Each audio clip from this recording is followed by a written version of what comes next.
Hey, I'm Khaled. I'm a visual arts teacher, and in this tutorial, I will explain the Loomis method to draw face/head from side view.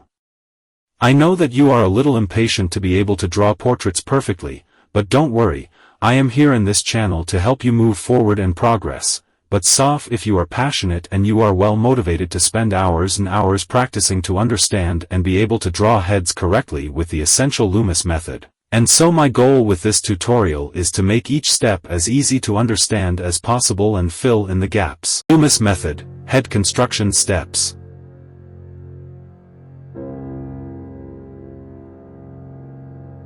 We've drawn the head using the Loomis method from the front on and side view perspectives, both of which are pretty simple, flat viewpoints.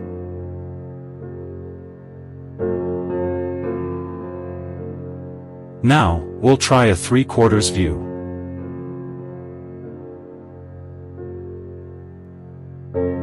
This ups the complexity a little as now we're going to have to start thinking in 3 dimensions.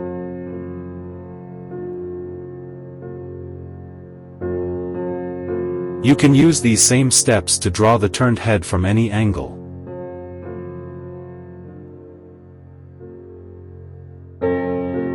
Whether that's 2/3, 3/4, or just about any other angle.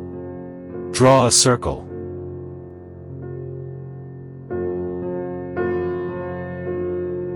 The key to successfully drawing a Loomis head from any angle is to remember that the outer circle, representing the cranial mass, is a simple ball shape.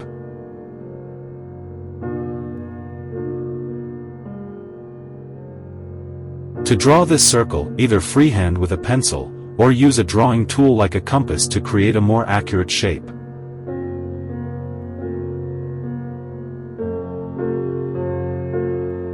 Start with light lines on the paper, as you'll likely want to erase these when you've finished your drawing.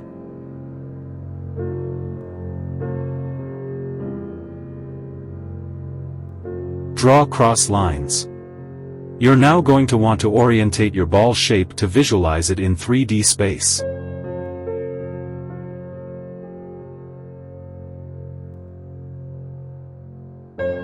Use the brow line rubber band through the middle of the ball, horizontally, and another rubber band perpendicular to this to give yourself a 3D ball. If you're having trouble visualizing where these crossed lines should go, use this 3D model to help guide you.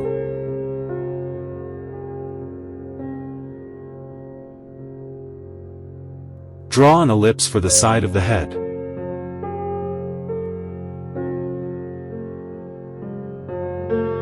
The inner circle, which appears as an oval in this early stage of the drawing, is a flat plane.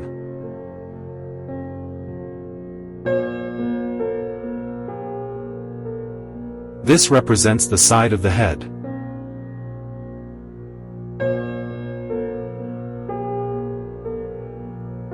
It's effectively a slice of the side of the ball shape.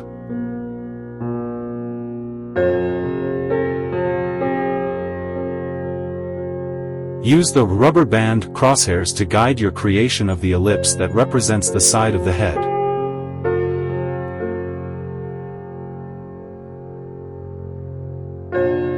The equivalent slice on the other side of the head will be partially visible from certain angles, especially on the forehead where the plane change is most acute.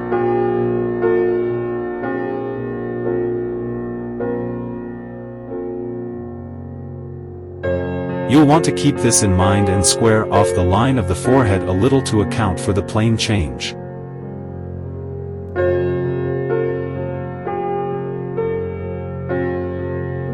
Draw a center line.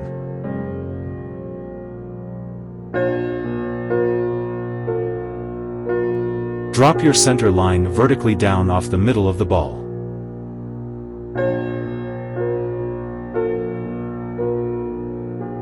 This represents where the center of the front of the face will be, which splits each side of the nose and lips, each eye, chin, and eyebrows.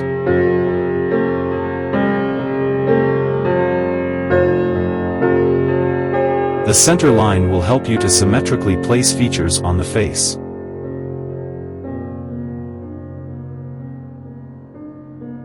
Mark guides for the nose, chin, and hair. The next step is to divide the face up and mark where the nose, chin and hair lines will go.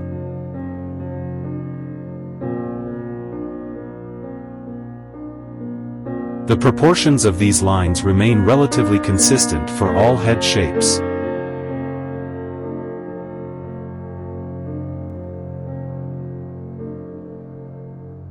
When looking at the proportions of the head, it can be broken down into thirds to help with accurate drawing.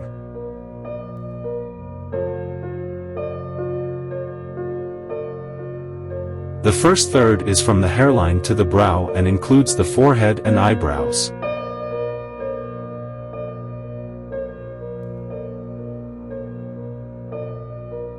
Then, the second third is from the brow to the nose and consists of details such as eyes and nostrils.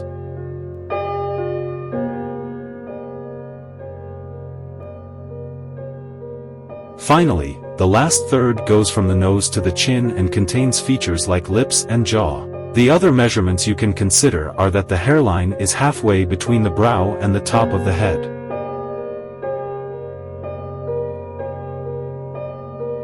Then the nose is halfway between the brow and the chin.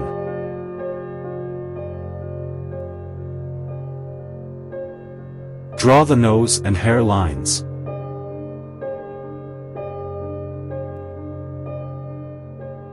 Mark off where the nose line will be parallel to the brow line above.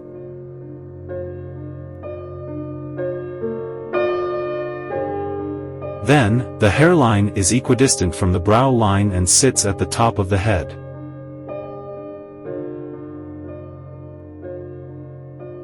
You can see the faint line for the hair at the top of the demonstration image.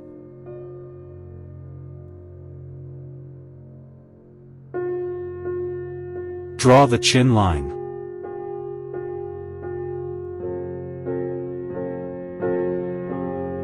Drop that same measurement down to mark off the chin line. Each of your measurements should be about the same distance from one another, as measurements of thirds.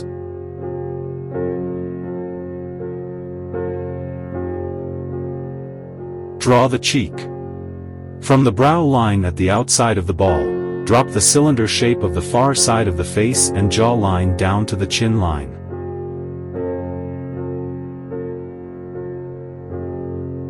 This cylinder will have a slight convex curve to it representing the outer edges of the far cheekbone and tapering of the jaw towards the chin.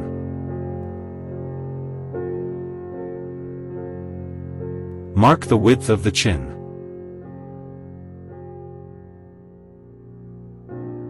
Estimate the width of the chin, depending on your model's jaw shape, and square off this part of the jaw to represent the far side of the jawline. Draw the jaw.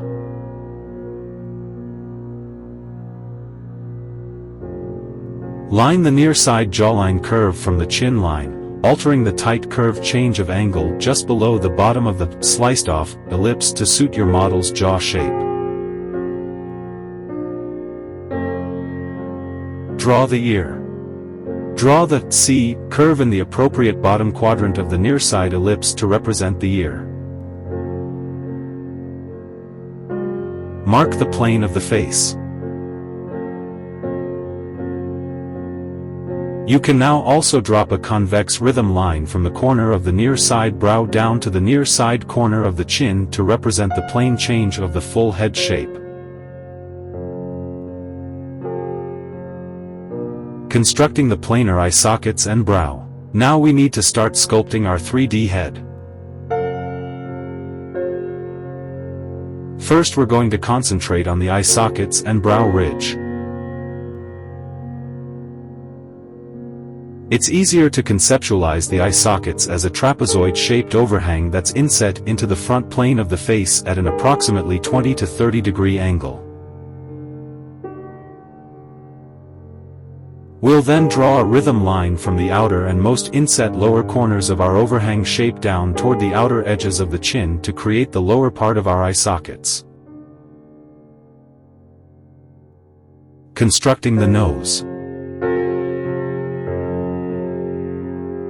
The nose, especially in a 3D view, can be a complicated beast, so we're going to want to simplify it. As you get more comfortable with the basic geometry of the nose, you'll get a feel for the shape of the nose and be able to estimate where in space it should be.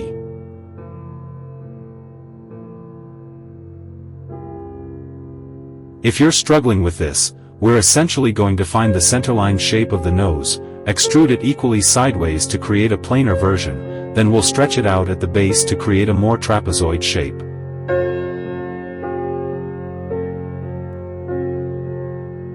We'll also find where it meets the glabella so we can join it up to the brow. The nose center line. First, we'll find the triangular center line of the nose, bringing the top of the line to align roughly with the upper eyelids and inset slightly underneath the overhang of the brow.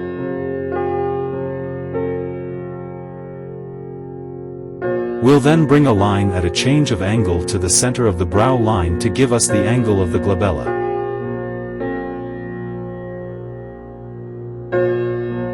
Finding the nose width. We'll now draw equidistant points at the ends and along the changes of angle of this centerline to find the outer points of our planar nose. Remembering to account for the slight foreshortening and perspective shift with the points furthest from your viewpoint. Extruding the planar glabella. The glabella will have a trapezoid shape with the upper edge being significantly wider than the lower edge. Extruding the planar nose. The underside of the nose will form a trapezoid shape with it being wider at the base and narrower at the tip of the nose. Connect the lines to create our planar version of the main nose shape.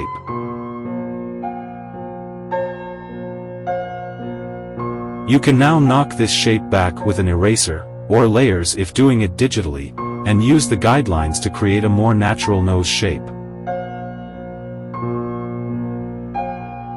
Creating a more natural nose shape. We can now use the planar guidelines to indicate the nose bridge, tip and wings of the nostrils. At this stage I usually suggest the outer line of the bridge of the nose and where it overlaps or merges with the glabella. I'll also round out the underside of the nose with a dip to indicate the top of the nose, then round out and thicken the outside edges of the underside of the nose to suggest the thickness of the nostril wings. Placing the eyeballs. Add in a couple of spheres with center lines inset into the eye socket area to represent the eyeballs. There should be an eyeball's width between the two spheres. The eyelids indicate the shape of the upper eyelids wrapping around the sphere shape of the eyeball. Remember that there is some thickness to the eyelid. Using the center lines of the eyeball spheres as a guide, indicate the direction of the pupils and irises with the suggestion of an ellipse. Any emphasis on the lower lids can age or tire the look of your model, so at this stage, I'll leave indications of the lower lid until later in the drawing. The principles for the lower lids are the same as the upper lids though, they wrap around the spherical eyeball shape and the skin has thickness, constructing the mouth. Remember that the mouth wraps round the muzzle shape of the tooth cylinder. Then, the upper lip protrudes above the lower lip, usually. The central triangle shape of the upper lip locks into and partially in front of the central part of the lower lip. The furthest wing of the upper lip can look quite foreshortened, so you'll want to account for this. A simple line with an upturned curve at the end indicates the lower lip, but pay attention to how the upturned curve is affected by any foreshortening as it can quickly look distorted, rounding off the eye sockets and brow. I'll now knock back the robotic look of the abrupt planar trapezoid of the eye sockets and round them out at the outer edges. I'll also round off the glabella area and indicate the bony protuberances of the eyebrows. The hair volume. Add in some volume for the hair. It's not super important at this stage, but we want to bear in mind the volume thickness. Treat the hair as one whole mass and remember the planes change as the hair follows the shape of the head. You can also erase the guidelines at this point. From here, you can add depth and realism to your drawing by shading the head.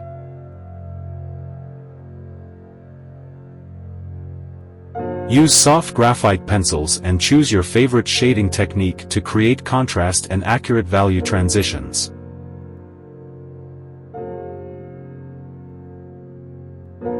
To obtain accurate depictions of light and shadow, you can refer to your drawing reference.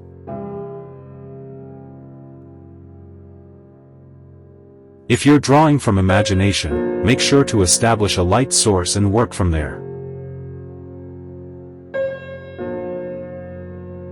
Finally, enjoy practicing the Loomis method, and once you've mastered the basic angles we've covered here, try moving on to more challenging angles.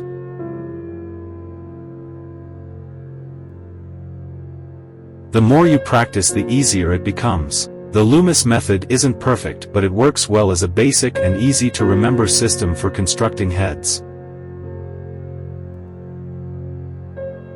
It's also adaptable, so you can put your own spin on it. You don't have to rigidly stick to the original method.